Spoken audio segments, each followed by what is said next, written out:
السلام عليكم ورحمة الله وبركاته. الحمد لله رب العالمين والعاقبة للمتقين والصلاة والسلام على رسولنا محمد نبينا محمد وعلى آله وصحبه أجمعين ومن تبعهم بإحسان إلى يوم الدين. أما بعد، أعوذ بالله من الشيطان الرجيم. يا أيها الذين آمنوا اجتنبوا كثيرا من الظن إن بعض الظن إثم. محترم بھائیوں، میں نے سورہ حجرات کی ایک چھوٹی سی آیت تلاوت کی ہے جس میں اللہ رب العالمین کا ارشاد ہوا، اے ایمان والو بہت بدگمانیوں سے بچو، یقین مانو بعض بدگمانیاں گناہ ہیں۔ بدگمانی انسانی معاشرے کو گھن کی طرح کھائے جا رہی ہے۔ بدگمانی ایک ایسا مرض ہے کہ جو افراد کے درمیان، لوگوں کے درمیان نفرتوں کی دیوار کھڑی کر دیتا ہے، اور یہ بدگمانی پاکیزہ ماحول کو، اچھے سے ماحول کو لوگوں کے درمیان زہر کی طرح پھیلا دیتا ہے۔ ایک اچھا سا ماحول ہے، پاکیزہ ماحول ہے، لیکن بدگمانی کی وجہ سے لوگوں کے درمیان، معاشرے میں، رشتہ داروں میں، دوستوں میں زہر بن کر ابھر آتی ہے بدگمانی۔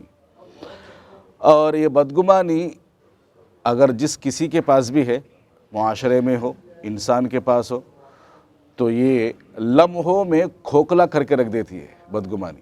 یہ بدگمانی سالوں سے چلتا ہوا جو رشتہ ہے، لمحوں میں کیا توڑ دیتی ہے بدگمانی، رشتوں کو، دوستوں کو۔ جس معاشرے میں بدگمانی کی بیماری پائی جائے، وہ معاشرہ بے چین، بے سکون، بے چین والا معاشرہ بن جاتا ہے۔ تو اسی لیے اللہ رب العالمین نے اس کی بہت سارے نقصانات ہیں۔ اللہ رب العالمین نے اسے بہت بڑا جرم عظیم بتایا، بہت بڑی چیز ہے بدگمانی۔ تو آسانی سے ہم جو بدگمانی کر دیتے ہیں، یہ بہت جرم عظیم اللہ رب العالمین نے بتایا۔ اسی لیے کہا اجتنبوا کثیرا من الظن، اے ایمان والو بہت سارے بدگمانیوں سے بچو۔ بہت سے بدگمانی ایسی ہوتی ہیں جو گناہ ہیں، اور اللہ کے نبی صلی اللہ علیہ وسلم نے بتایا ایاکم والظن فإن الظن اکذب الحدیث، بدگمانیوں سے بچو کیونکہ بدگمانی جھوٹ ہے۔ بدگمانی کیا ہے؟ یہ جھوٹ ہے۔ دیکھیے، جزیرہ عرب کے اندر اب شرک نہیں ہوگا، جزیرہ عرب کے اندر شرک نہیں ہوگا، شیطان اس سے مایوس ہو چکا ہے، لیکن آپس میں یہی بدگمانی کے ذریعے سے آپس میں ایک دوسرے کو لڑانا چاہتا ہے۔ یہی بدگمانی کے ذریعے سے لوگوں کو، مسلمانوں کو آپس میں لڑانا چاہتا ہے، اور لڑاتا بھی ہے۔ اور اللہ کے نبی صلی اللہ علیہ وسلم نے جس معاشرے کو بنایا، وہ معاشرہ صحابہ کرام کا تھا۔ اللہ کے نبی صلی اللہ علیہ وسلم جن افراد کے درمیان کام کیا، وہ افراد کون تھے؟ صحابہ تھے۔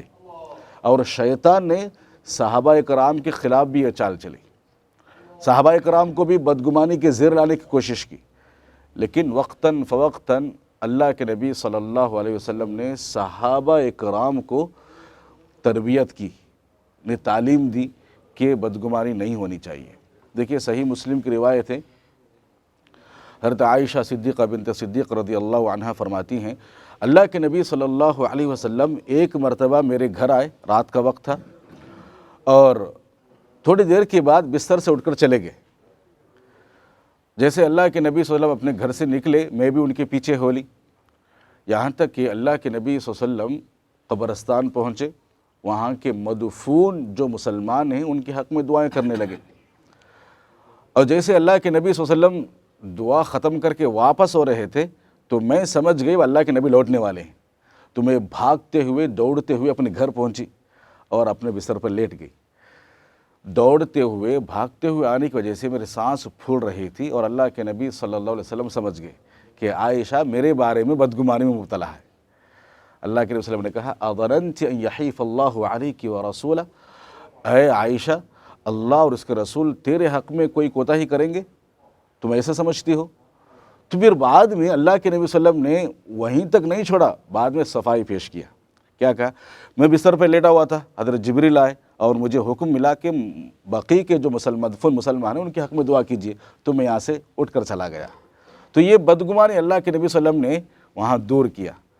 اور اسی طریقے سے بخاری کی صحیح روایت ہے، حضرت جابر بن عبداللہ رضی اللہ عنہ فرماتے ہیں کہ حضرت معاذ اللہ کے نبی صلی اللہ علیہ وسلم کے پیچھے عشاء کی نماز پڑھتے تھے اور اپنے قوم میں جا کر عشاء کی نماز پڑھاتے تھے۔ اور قوم کے لوگ کھیتی باڑی کرنے والے تھے، خود سے محنت کرنا، کھیتوں کو پانی ڈالنا، بڑی محنت کا کام، بڑی مشقت اور محنت کا کام ہوتا تھا۔ تو ایک مرتبہ اللہ کے نبی صلی اللہ علیہ وسلم کے پیچھے نماز پڑھ لی اور اپنے قوم والوں کو جا کر نماز پڑھا رہے تھے۔ سورہ فاتحہ کے بعد سورہ بقرہ شروع کر لی۔ ایک آدمی نے دیکھا کہ سورہ بقرہ شروع کر رہے ہیں، تو اس نے نماز توڑ کر الگ نماز پڑھ کر وہ چلے گئے۔ معاذ رضی اللہ عنہ کو پتہ چلا کہ ایک آدمی نماز توڑ کر الگ سے نماز پڑھ کر چلا گیا، تو معاذ بن جبل رضی اللہ عنہ نے کہا وہ منافق ہے۔ کیا کہا؟ وہ منافق ہے۔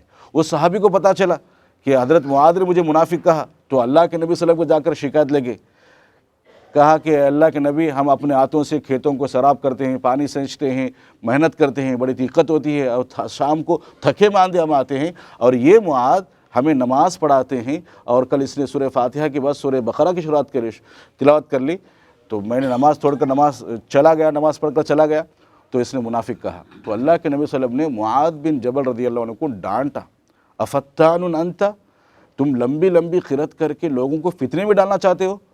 تمہیں چاہیے کہ والشمس وضحاها سبح اسم ربک الاعلی جیسا صورتیں پڑھنا چاہیے، چھوٹی چھوٹی صورتیں۔ تو اس کے بعد اللہ کے نبی صلی اللہ علیہ وسلم کی تعلیم و تربیت کا اثر دیکھیے، حضرت معاذ رضی اللہ عنہ کسی پر بھی کیا بدگمانی نہیں کرتے تھے، کسی پر بھی۔ اگر ان کے سامنے کسی کی بدگمانی کی جاتی تو صفایا پیش کرتے تھے، وہ آدمی ایسے نہیں ہے، وہ صحابی ایسے نہیں ہے۔ تو یہ اللہ کے نبی صلی اللہ علیہ وسلم کی تعلیم و تربیت کا اثر ہے۔ تو یہ بدگمانی بہت خطرناک چیز ہے، اسی لیے جرم عظیم اللہ رب العالمین نے بتایا۔ انشاءاللہ آئندہ مزید باتیں آئندہ بتائی جائیں گی۔ کل کے درس میں اللہ رب العالمین سے دعا ہے کہ رب العالمین مجھے اور آپ کو کہی اور سنی باتوں پر عمل پیرا ہونے کی توفیق عطا فرمائے، اور بدگمانی جو بڑی خطرناک بیماری ہے، اس بیماری سے مجھے اور تمام مسلمانوں کو دور رہنے کی توفیق عطا فرمائے۔ آمین۔ السلام علیکم ورحمۃ اللہ وبرکاتہ۔